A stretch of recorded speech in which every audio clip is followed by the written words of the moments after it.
நதி போல ஓடிக்கொண்டிரு.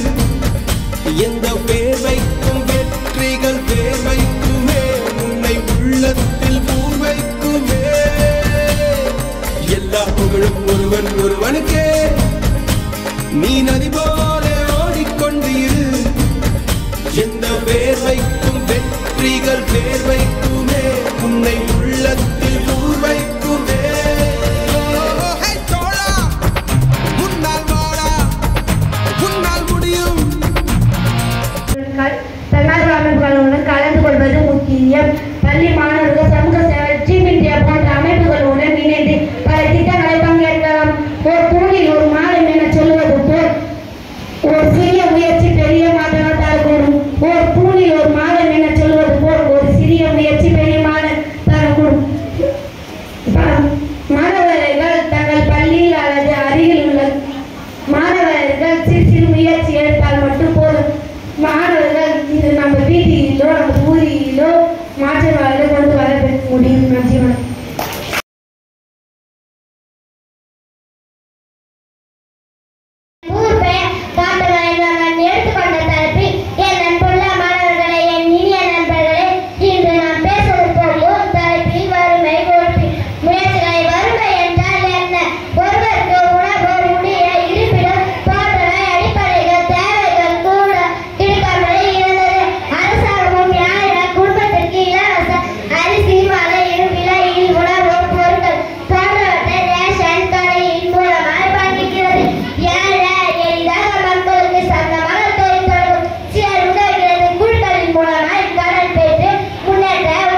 வச்சு பேசு.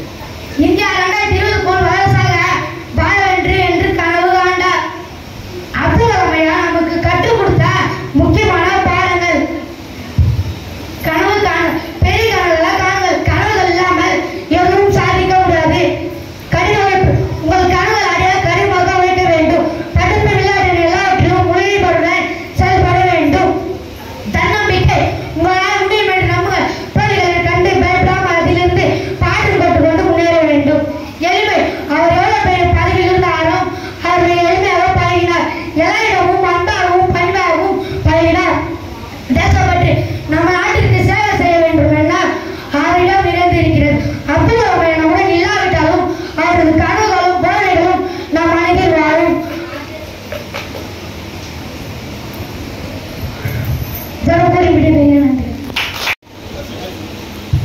அனைவருக்கும் வணக்கம். நான் ஏற்றுக்கொண்ட தலைப்பு நவீன நூற்றாண்டில் அறிவியல் ஆராய்ச்சியின் தமிழர்களின் பங்கு என்ற தலைப்பில் பேச உள்ளேன். தமிழர்களின் உலகறிந்த அறிவையும் அனுபவத்தையும் கொண்ட ஒரு மக்களாக இருக்கின்றன. இதனை 1000 ஆண்டுகளாகவே தமிழ் பண்பாட்டில் அறிவியல், கணிதம், மருத்துவம், வானிலை போன்ற துறையில் உயர்ந்த நிலையில் இருக்கின்றன. பழமையான தமிழ் நூல்கள் போலி அறிவியல் இல்லை. உண்மையான வாழ்க்கை அனுபவங்களையும் சோதனைகளையும் அடிப்படையாக கொண்டவை. நவீன நூற்றாண்டில் அறிவியல் ஆராய்ச்சியில் பலரும் உலக அறிவியல் அளவில் புகழ்பெற்ற இவர்களின் சிலர் பற்றி பார்ப்போம். சுப்பிரமணிய சந்திரசேகர். இவர் சி.வி. ராமனின் மருமகனும் வானிலை துறையில் தலை சிறந்த அறிஞரும் ஆவர். சந்திரசேகர் வரம்பு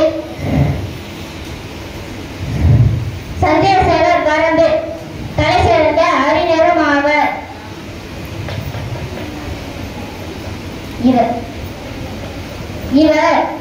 இது நட்சத்திரங்கள் எனப்படி கருமுலைகளாக மாறுகின்றன. இவர் 1983 நோபல் பரிசு பெற்றார். Sir C V. ராமன்.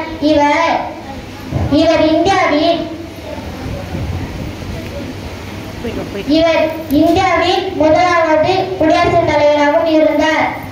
இது நட்சத்திரங்கள் எனப்படி இவரும் 1983 நோபல் பரிசு பெற்றார். Doctor APJ. அப்துல் கலாம்.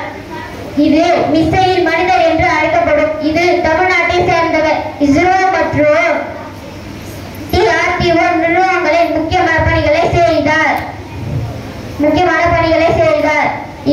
இவர் இந்தியாவின் முதலாவது ஏவுகணை திட்டங்கள் அக்னி, பிருத்வி போன்றவற்றின் பின்னணி இவர்தான். மேலும் இந்தியாவின் 14வது குடியரசுத் தலைவராகவும் இருந்தார். அறிவியலை மாணவர்களிலே பெரும் பரப்பியவர் இவர். நம்பி நாராயணன். இவர்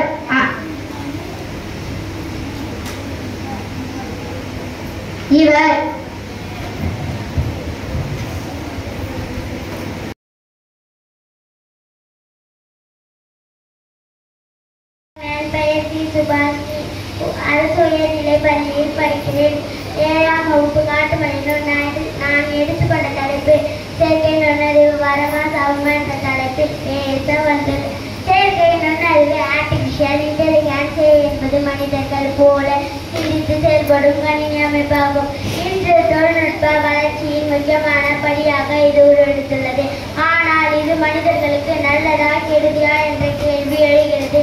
செயற்கை நுண்ணறிவின் நன்மைகள் வேலை எளிதாகுதல், மருத்துவமை கொடுத்தவுடன் ChatGPT எனக்காக உருவாக்கி கொடுத்ததுதான். துல்லிய முடிவுகள். கணினி கணிப்புகள் மனிதர்களை விட சீராகவும் வேகமாகவும் முடிவுகளை தருகிறது. உதாரணமாக மருத்துவ ரிப்போர்ட் கொடுப்பதில் இது துல்லியமாக கொடுக்கும். இணைய வசதிகள். ஏஐயின் உதவியால் நாம் பேசும் மொழியில் தகவல்களை பெறலாம். உதாரணமாக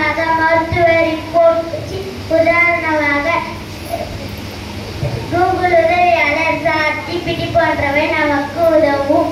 தீமைகள். வேலையிழப்புகள். பல வேலைகளை இயந்திரங்கள் செய்வதால் மனிதர்களின் வேலை வாய்ப்பு குறைகிறது.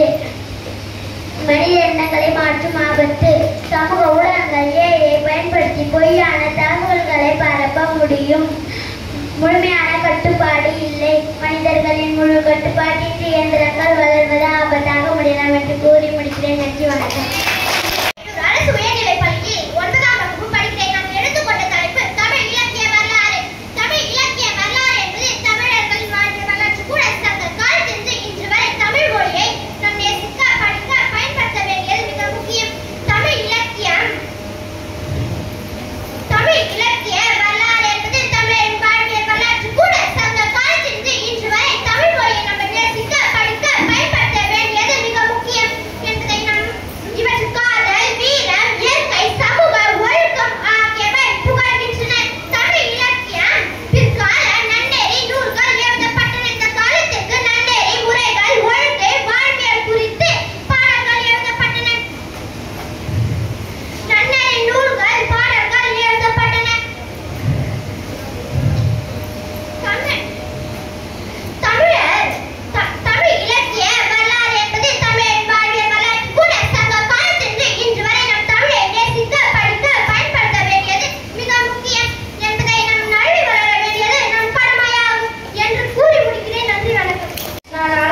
போதைகளுக்கு அடிமையாக இருப்பவர்களுக்கு தூக்கமின்மை, மன அழுத்தம், உடல் சோர்வு, கண் பார்வை பாதிப்பு போன்றவை அதிகமாக ஏற்பட்டுள்ளதை பல ஆராய்ச்சிகள் எடுத்து காட்டுகின்றன.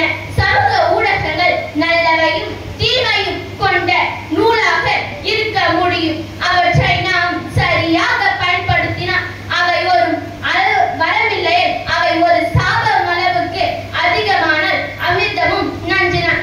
அதை நாம் ஒரு வரவில்லை, அவை ஒரு சாபம் அளவுக்கு அதிகமானால் அமிர்தமும் நஞ்சுதான். எனவே சமூக ஊடகங்களை அளவாக பயன்படுத்தி வளமாக வாழுங்கள் என்று கூறி முடிக்கிறேன். நன்றி, வணக்கம். ஆசிரியர் பெருமக்களே, அனைவருக்கும் வணக்கம். இன்று நான் பேச போகும் தலைப்பு காலநிலை மாற்றம். இது உலக அளவில் நாம் அனைவரும் எதிர்கொள்ளும் ஒரு முக்கியமான சவால். காலநிலை மாற்றம் என்றால் என்ன? நமது பூமியில் வெப்பம் அதிகரித்துக் கொண்டே வருகிறது. இதனால் கோடைக்காலம் இன்னும் வெப்ப காலமாகவும், மழை பெய்யும் காலத்தில் அதிக வெள்ளமும், சில இடங்களில் வறட்சியும் ஏற்படுகிறது. ஆர்டிக் மற்றும் அண்டார்டிகா பகுதியில் பனி உருகி கடல் மட்டம் உயர்கிறது. இந்த மாற்றங்கள் ஏன் ஏற்படுகின்றன? நாம் பயன்படுத்தும் பெட்ரோல், டீசல், நிலக்கரி போன்ற எரிபொருட்கள் காற்றில் கார்பன் டை ஆக்சைடு போன்ற வாயுக்களை வெளியிடுகின்றன. தொழிற்சாலைகள், வாகனங்கள், மின் உற்பத்தி நிலையங்கள் இவை அனைத்தும் இவ்வாயுக்களை வெளியிடுகின்றன. மரங்களை வெட்டும் பொழுது இந்த சமநிலை பாதிக்கப்படுகிறது. காடுகளை அழிப்பது இந்த மாற்றத்திற்கு ஒரு முக்கியமான காரணம். மரங்கள் கார்பன் டை ஆக்சைடை உள்வாங்கி நமக்கு சுத்தமான காற்றை தருகிறது. இதனால் நமக்கு என்ன விளைவுகள்? உணவு உற்பத்தி குறையலாம், குடிநீர் பற்றாக்குறை ஏற்படலாம், பல உயிரினங்கள் தங்கள் வாழ்விடங்களை இழந்து அழியக்கூடும். இவை அனைத்தும் நமது அன்றாட வாழ்க்கையை பாதிக்கும். இப்போது நமது பொறுப்புகள் என்ன? நாம் அனைவரும் இந்த மாற்றத்தை கட்டுப்படுத்த உதவ முடியும். முதலில் மின்சாரத்தை முடிந்தவரை சேமிக்க வேண்டும். தேவையில்லாத நேரங்களில் விளக்குகளை அணைக்கலாம். நன்கு செல்லக்கூடிய தூரங்களுக்கு வாகனங்களை பயன்படுத்தாமல் நடக்கலாம் அல்லது சைக்கிள் பயன்படுத்தலாம். பொது போக்குவரத்து பயன்படுத்துவதும் நல்லதுதான். வீடுகளில் குப்பைகளை சரியாக பிரித்து அப்புறப்படுத்த வேண்டும். மறுசுழற்சி செய்ய வேண்டிய பொருட்களை மறுசுழற்சிக்கு அனுப்பலாம். மிக முக்கியமாக அதிக மரங்களை நட வேண்டும். பிறந்தநாள் விழாக்கள் போன்ற தருணங்களில் ஒரு மரக்கன்றை நடுவது ஒரு நல்ல பழக்கம். மழைநீர் சேகரிப்பு பற்றியும் நாம் அறிந்து கொள்ள வேண்டும். சிறு பிள்ளைகளாகிய நாம் ஒவ்வொருவரும் காலநிலை மாற்றத்தை பற்றி தெரிந்து கொண்டு உங்களால் முடிந்த சிறிய செயல்களை செய்வதன் மூலம் பெரிய மாற்றத்தை கொண்டு வர முடியும். நமது பூமியை பாதுகாப்பது நம் அனைவருக்கும் கடமை. நன்றி. சத்தமா பேசு. அனைவருக்கும் வணக்கம். நான் இந்திய ராணுவத்தின் முக்கியத்துவம் என்ற தலைப்பில் பேச வந்துள்ளேன். நான் ஒரு கவிதையோடு ஆரம்பிக்கிறேன். நம் நாட்டை காக்கும் வீரர்கள் இருக்கிறார்கள். பசி தூக்கம் பாராமல் கடமையில் இருக்கிறார்கள். பனியிலும் வெயிலிலும் வெள்ளை நின்று எதிரியை தடுத்து நமக்காக போராடுகின்றனர். வானில் பறக்கும் வான்படை வீரர்கள், கடலில் பயணிக்கும் கடற்படை வீரர்கள், கடலில் தைரியமாக நிற்கும் தரைப்படை வீரர்கள் தான் நம் நாட்டின் பெருமை தூங்க. இந்தியா ஒரு பெரிய நாடு. நம்முடைய நாட்டை வெளிநாட்டு கொள்ளுதல்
வீடியோ எடுங்க கொஞ்சம் பேசுறது.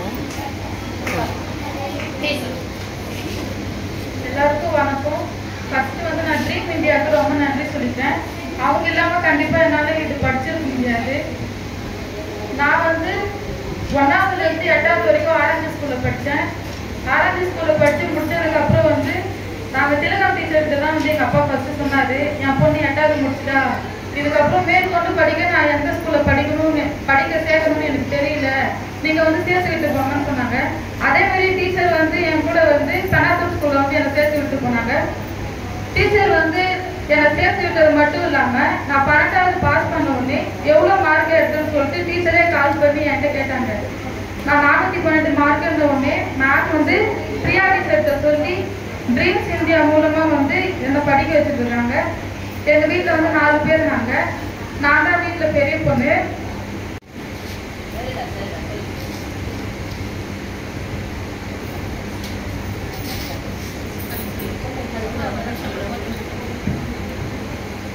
ஆக்சுவலா வந்து திருடுறது போய் சொல்றதை தவிர வேற எந்த தொழிலுமே வந்து என்னது நம்ம அப்பா அம்மா செய்யறத நினைச்சு பெருமையா தான் சொல்லணும். அதனால நீ கஷ்டப்படுறதுல வந்து இதெல்லாம் ஒண்ணுமே கிடையாது. சரியா?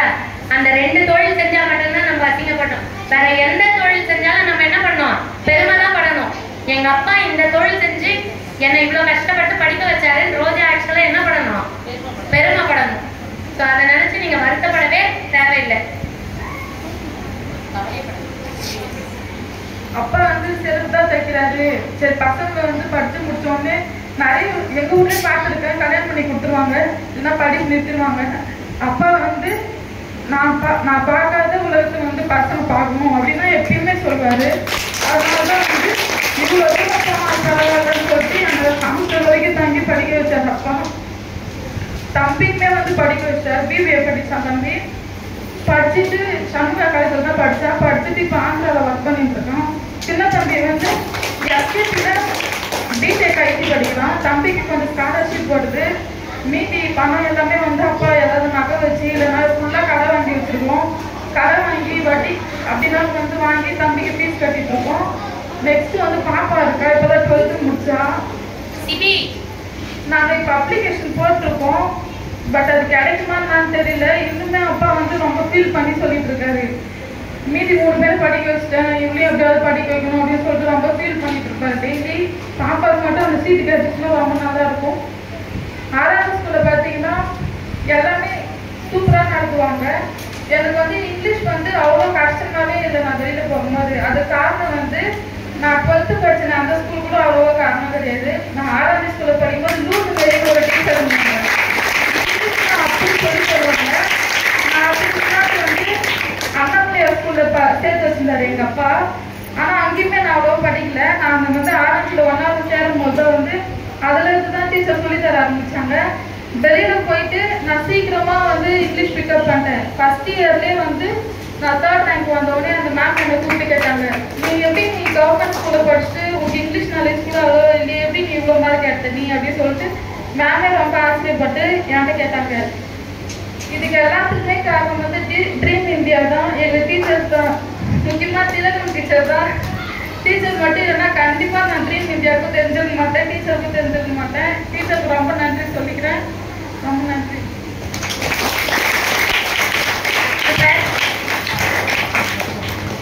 ஆக்சுவலாக நம்ம எல்லாம் பாராட்ட வேண்டியது அவங்க அப்பாவையும் அம்மாவும் தான். நான் ஒரு 2 வாட்டி மீட் பண்ணியிருக்கேன். எப்பவுமே நான் எந்த சூழ்நிலையில இருந்தாலும் நான் குழந்தைங்க அந்த ஒரு வார்த்தை சொன்னா பாருங்க, நான் பார்க்காத உலகத்தை என் குழந்தைங்க பார்க்கணும். கண்டிப்பா இங்க உட்கார்ந்து இருக்கிற ஒருத்தருடைய அப்பா அம்மாவும் அதைதான் நினைப்பாங்க. சொல்றாங்களா இல்லையா? நாங்க தான் படிக்கல, நீங்களாம் சின்ன பண்ணுங்க. ஆனா நம்ம என்ன பண்றோம்? படிக்கிறோமா? யாருப்பா அது? ரிஷி. ஸோ இப்ப பாரு, ஸோ இந்த வருஷம் ட்ரீம் இந்தியா அவார்டு வந்து ரோஜாக்காக தான் சார். சாதனைன்றது வந்து என்னன்னு கேட்டீங்கன்னா ரோஜா பண்ணியிருக்கிறது தான். ஆக்சுவலா நம்ம படிச்சதெல்லாம் ஒண்ணுமே இல்லை. ரொம்ப பெருமையா இருக்குமா ஆக்சுவலா. She is so proud and happy. எல்லாம் நல்லா கிளாப் பண்ணலாமா நம்ம அக்காவுக்கு?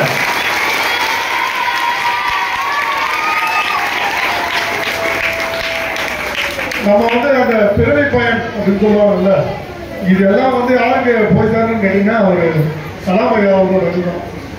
ஏன்னா வந்து ஒரு ஒரு கல்வி வந்து உயர்வு கொடுக்குற மாதிரி வேற எதுவுமே கொடுக்காது.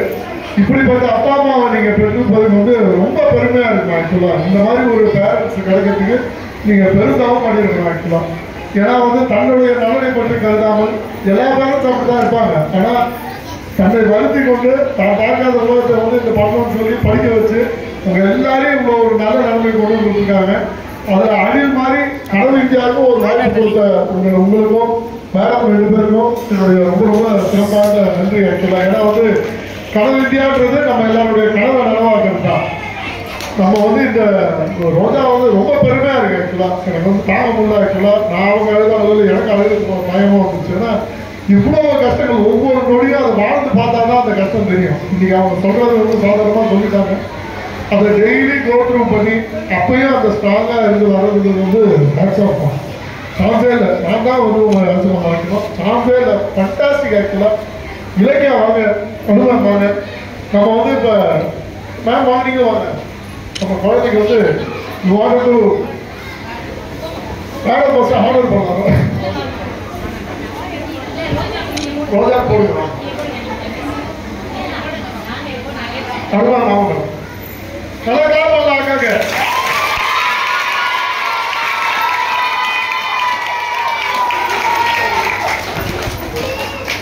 எங்களுடைய அந்த சந்தோஷம் வந்து இந்த அவார்டு வந்து தரதுக்கு நாங்கள் ட்ரீம் இந்தியாவோட டாக்டர் ஏபிஜே அப்துல் கலாம் அவார்டு இந்த இயருக்கு best student and role model அது கொடுப்பதற்கு நம்ம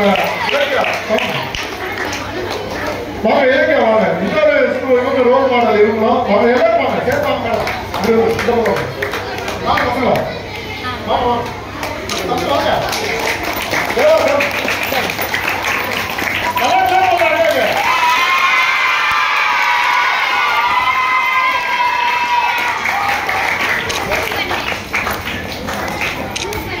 இன்னும் பல ஹைட்ஸ் நீங்க போகணும், நிறைய சாதிக்கணும். சரிங்களா? உங்களை பார்த்து இருந்தால் நிறைய குழந்தைகள் நம்ம ஊர்ல இருந்து நல்லா இதுவாங்க. சரிங்களா? வாழ்க்கை கண்டிப்பா வந்து என் வாழ்க்கையில ஒரு நல்ல நிலைமைக்கு வந்தோம்னா என்னால முடிஞ்ச அளவுக்கு என்ன மாதிரி யாராவது கஷ்டப்பட்டுருக்காங்க குழந்தைங்க, அவங்க நான் என்னுடைய அமௌண்ட்டை வச்சு என்னுடைய பணத்தை வச்சு படிக்கிறேன். கண்டிப்பாக அது எங்களுக்கு நல்ல நம்பிக்கை இருக்கு. முதல்ல நம்ம தங்கச்சியை பார்ப்போம். இந்த மேடையிலே நான் திரும்பவும் சொல்லுவேன். ஆனா நம்மளோட படிப்பை மட்டும் யாரும் என்ன பண்ண முடியாது, எதுவும் போக முடியாது. அதனாலதான் என்ன சொல்லுவாங்க, எழுமையும் ஏமா புதைத்து இல்லைங்களா? எந்த 7 பிறவியிலுமே கூட ஒரு வள்ளுவர் சொல்லியிருக்காரு. அதுதான் கல்வியோட சிறப்பு. சரிங்களா? எல்லாரும் நல்லா படிப்போமா? கண்டிப்பா எல்லாரும் நல்லா படிப்போமா? கண்டிப்பா எல்லாருமே நல்லா டிகிரி வாங்குவீங்களா? நம்ம கலாமையோட கனவை நனவாக்கி நம்ம இந்தியாவை வல்லரசாக்க வேண்டியது எல்லாமே நம்ம கடமை, நம்ம கையில இருக்கு. இங்க ஒரு கிராமத்துல இருக்கோம், எங்களுக்கு வசதி இல்லை, வாய்ப்பு இல்லை சொல்லவே முடியாது. உங்க கூடவே இருந்து இன்னைக்கு இந்த உயரத்தை சாதிச்சிருக்காங்கன்னா நம்மளாலையும் முடியும். எஸ்பெஷலி பெண்கள் நம்மளால கண்டிப்பா முடியும். ஆண்கள் உங்களுக்கு இங்க பாருங்க, எங்க வெங்கடேசன் இருப்பாங்க, உங்க கூடவே இருக்காரு பாருங்க. இந்த மாதிரி ஏகப்பட்ட பேர் நம்மளுக்கு வந்து உதாரணமாக இருக்காங்க. எல்லாம் கை தரலாமா இவங்களுக்கு? வாழ்த்துக்கள்மா. தேங்க்யூ. நான் வந்து இப்போ ரோஜா அவங்க சிஸ்டர்ஸ்லாம் ஒரே ஒரு ரெக்வஸ்ட் தான். நீங்கள் வந்து இவ்வளோ டிசர்வ் நீங்கள் எல்லாமே பண்ணுவீங்க. இதோட லைஃப் முடியல, அது நல்லா தெரிஞ்சுக்கணும். இதோட முடியல. இப்போ நீங்கள் எப்படி அப்பா அம்மா வந்து சொன்னாங்கன்னு சொன்னீங்க, லாஸ்ட் வரலாம் அப்பா அம்மா லைஃப்பும் நீங்கள் அவங்க சொல் பேசி கேட்டு பாதம் மாறாமல் ஆகணும். ஏன்னா நான் காஞ்சிபுரத்துலாம் வந்து நிறைய மாநில காலேஜ் படிச்சிடுறாங்க. அந்த உங்கள்கிட்ட இப்போ நீங்களாம் ஆலோசனை தான் சொல்கிறேன். கல்யாணம் அதுக்கப்புறம் அந்த அந்த வாழ்க்கை தெரியும் அப்பா அம்மா முடிவு பண்ணுறதா இருக்கணும். நீங்கள் வந்து நம்புறோம், நீங்கள் வந்து பாதை மாறி போகக்கூடாது. உங்கள் தங்கச்சிலாம் எல்லாரையும் உங்கள் தங்கச்சி தம்பியாக இருந்துச்சு கை தூக்கி விடுற வேலை இருக்குது, பொறுப்பு நிறைய இருக்கு, முடியல. இது தொடக்கம் தான். அந்த பொறுப்பு இருக்கிறது தான் நீங்கள் எல்லாம் உணர்ந்துனாலும். தேங்க்யூ.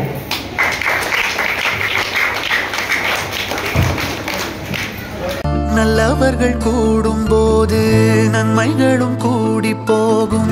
கண்ணிமைக்கும் நேரம் போதும் எல்லாம் மாறுமே. புன்னகையின் வாசமின்றி இன்று வரை பூமி மேலே நிம்மதியில் வாழ்ந்ததாக இல்லை யாருமே. துன்பமோ இன்பமோ கற்றுத்தரும் காலமே, நம்பினால் யாவும் மாறுமே. நம்பு மனமே, உன்னையும் என்னையும் ஒன்றிணைக்கும் வா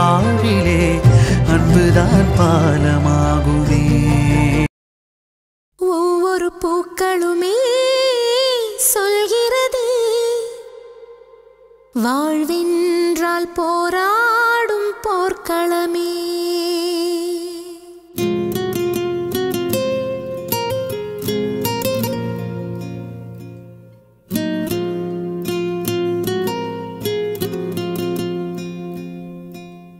ஒவ்வொரு பூக்களுமே சொல்கிறதே வாழ்வென்றால் போராடும் போர்க்களமே. ஒவ்வொரு விடியலுமே சொல்கிறதே இரவானால் பகலொன்று வந்திடுமே. நம்பிக்கை என்பது வேண்டும் நம் வாழ்வில், லட்சியம் நிச்சயம் வெல்லும் ஒரு நாளில். மனமே ஓ மனமே நீ மாறிவிடு, மலையோ அது பனியோ